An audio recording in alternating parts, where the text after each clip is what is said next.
Hello friends, இப்போது நம்ம சேமியா உப்புமா எப்படி சொல்லி பார்க்கலாம். அதுக்கு சேமியா எடுத்துருக்கேன், வறுத்த சேமியா. ஆனியன் கட் பண்ணி வச்சுருக்கேன், பச்சை மிளகா, தக்காளி.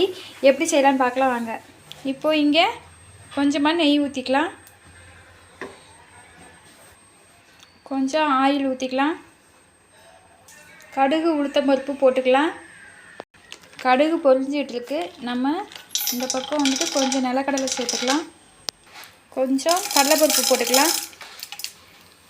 இப்போது கடலைப்பருப்பு நல்லா பொரிஞ்சிருச்சு, கடுகும் பொரிஞ்சிருச்சு. வெங்காயம், கருவேப்பிலை, பச்சை மிளகாய் சேர்த்துக்கலாம். இதை நல்லா வதக்கிட்டுக்கலாம். கொஞ்சமாக கல்லுப்பு போட்டுக்கலாம். இப்போ வெங்காயம் வதங்கிருச்சு, தக்காளி சேர்த்துக்கலாம்.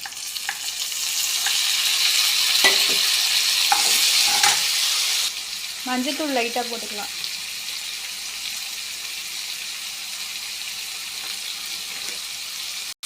நல்லா வதங்கட்டும். இப்போ நல்லா வதங்கிருச்சு. இந்த டைமில் நான் ஒரு பாக்கெட் சேமியா எடுத்திருக்கேன், அதுக்கு ஒரு 3/4 செம்பு தண்ணி ஊற்றிக்கலாம்.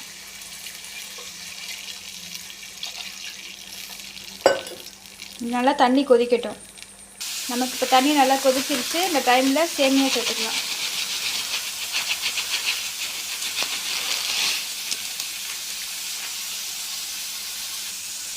இப்போ நல்லா கிளறி விட்டுக்கலாம்.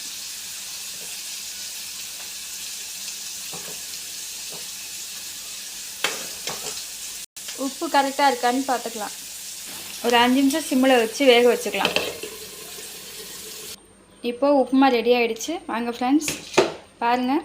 ரொம்ப குறைவாகவும் இல்லாமல் ரொம்ப இல்லாமல் கரெக்டாக நமக்கு வெந்திருக்கு. இப்போது மல்லித்தலை போட்டுக்கலாம்.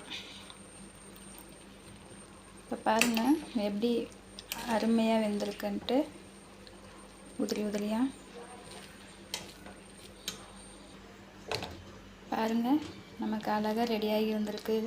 இதுக்கு தேங்காய் சட்னி வச்சு சாப்பிட்லாம், அருமையாக இருக்கும். காலையில் நம்ம அதை செஞ்சு சாப்பிட்டா பிரேக்ஃபாஸ்ட்டுக்கு நல்லாயிருக்கும்.